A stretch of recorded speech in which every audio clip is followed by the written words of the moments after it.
start the advance to Japon. Top 240, altitude. Oil 12, can you pick up auction going into the LC? Get that altitude. Yep. Major Bob Kluel and his company are among the 30 choppers selected for the missions at LZ Lolo. And Chalk 6 is taking fire.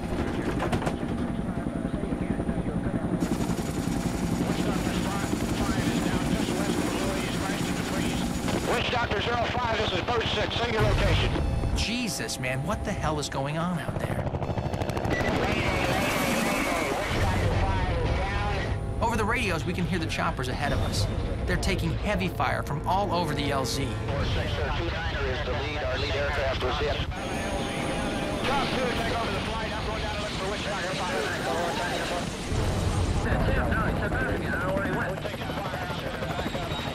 I saw one aircraft explode and I saw the other one. I look down, and it's like the terrain is moving beneath us. There must be several hundred enemy soldiers, heavily camouflaged, all moving together like a carpet, you know. And then as we got close to the land zone, began as a mass to shoot at the helicopter.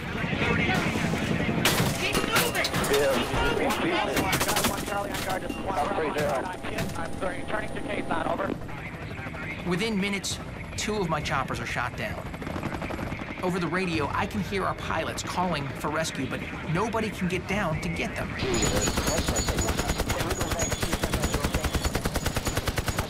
Kluel and the remaining choppers are determined to rescue the 8 downed Americans from their company.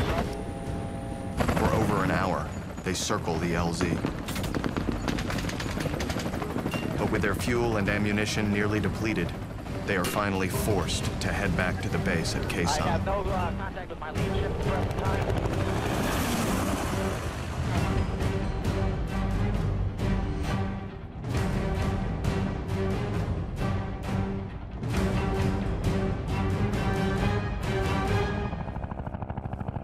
When we get to Khe Sanh, everyone's exhausted. But there's no way I'm gonna leave our guys out there. So I gather everyone together, and I ask the guys, I say, look, you know guys are still alive out there. And so we're going to go back out and get our guys, make an effort. You don't have to come with us, but I'd like to see a show of hands of those that do want to come with us. And sure enough, everybody raised their hand.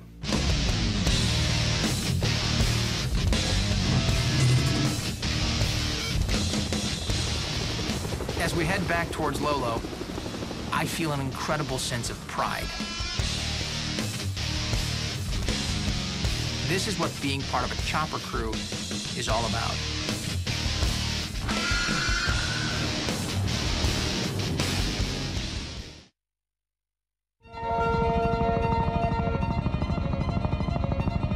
In March of 1971, South Vietnamese ground troops are in battle against the North Vietnamese, and for the first time, they're without U.S. advisors or ground support.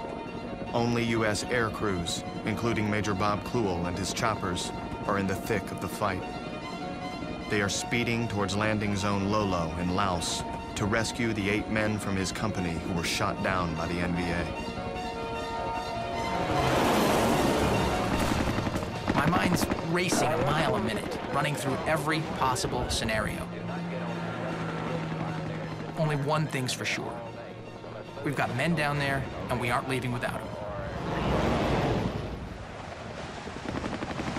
These men are some of the most courageous, most dedicated soldiers I have ever met. Every one of them knew exactly what kind of hell was out here, and yet not a single one even hesitated at the thought of coming back for their friends.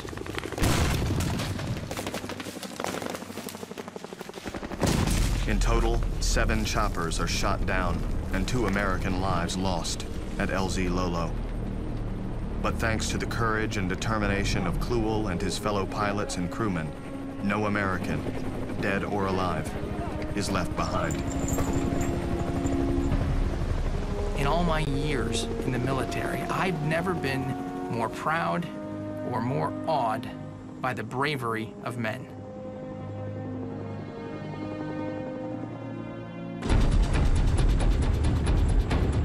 3 days later, the push continues as 120 American choppers lift off to deliver 800 additional ARVN ground troops within striking distance of their ultimate target, Chapone.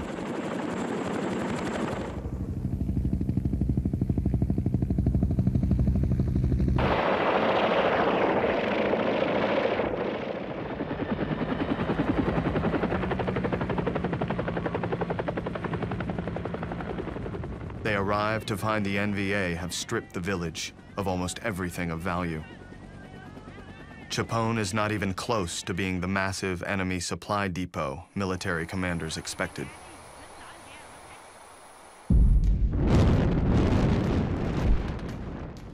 Over the next 3 weeks, as the 17,000 ARVN troops now inside Laos begin to withdraw, the North Vietnamese lay siege to those furthest inside the country.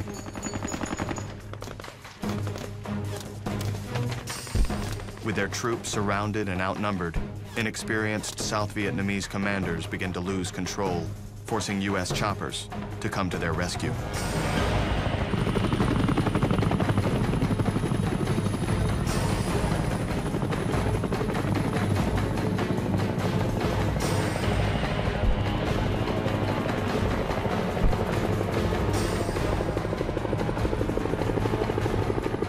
Pilots risk their own lives to save them, going in again and again.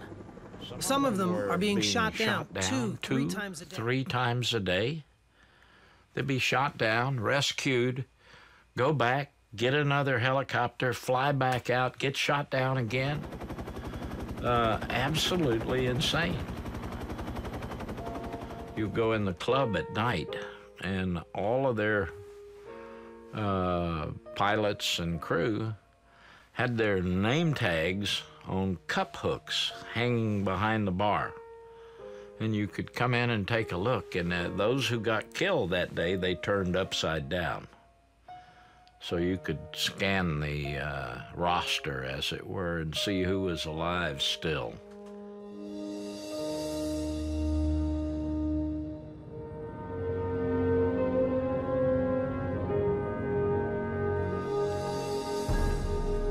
By the time Operation Lam Son 719 concludes, nearly 3,800 ARVN have been killed. 253 Americans are dead, and over 1,100 wounded. It was a disaster. It was supposed to prove that the South Vietnamese were competent and capable and could take over the American role. That was the graduation exercise. But I'm afraid all it's shown is even though the South Vietnamese soldiers fought valiantly, their leadership is nowhere near ready to take control of this war. But that is not the message President Nixon delivers to the nation. Did the Laotian operation contribute to the goals we sought? I just completed my assessment of that operation, and here are my conclusions. The South Vietnamese demonstrated that without American advisors, they could fight effectively against the very best troops North Vietnam could put in the field. They wanted to spin it as a success, but that it should be amply evident to anyone who looked at the situation and be able to understand this war is lost.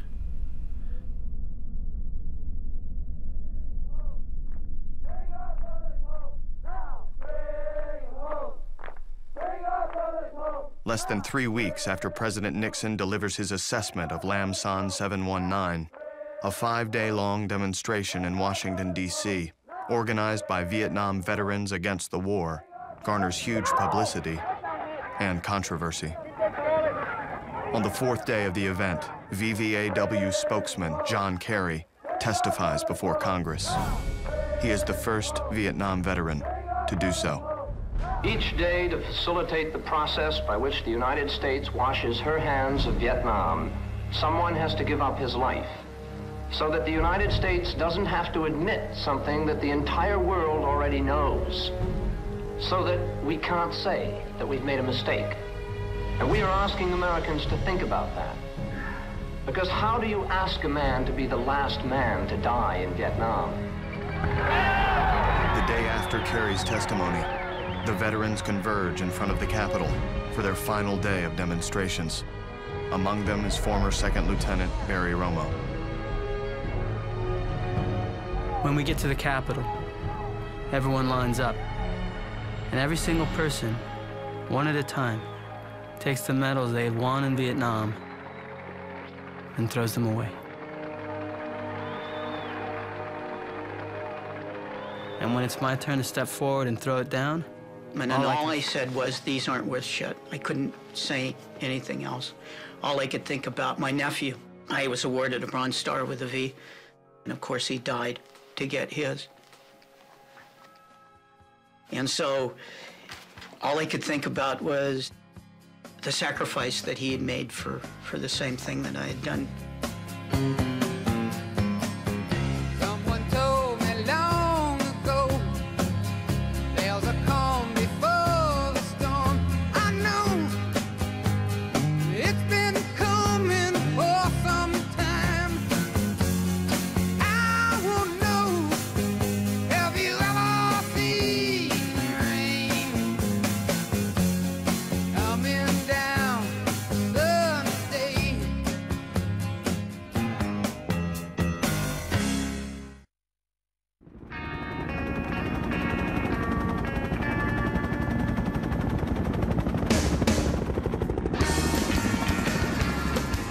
I can't say I'll miss this place, but I sure as hell will miss these guys.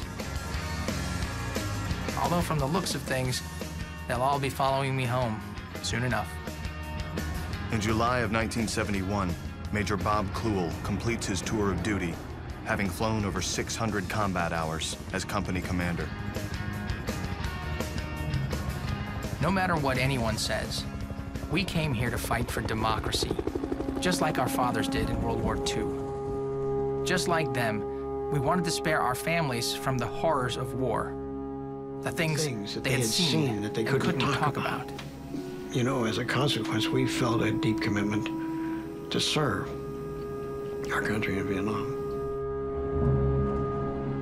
This war may not be the most popular anymore, but we know that we did what we were asked to do, to the best of our abilities. Throughout 1971, U.S.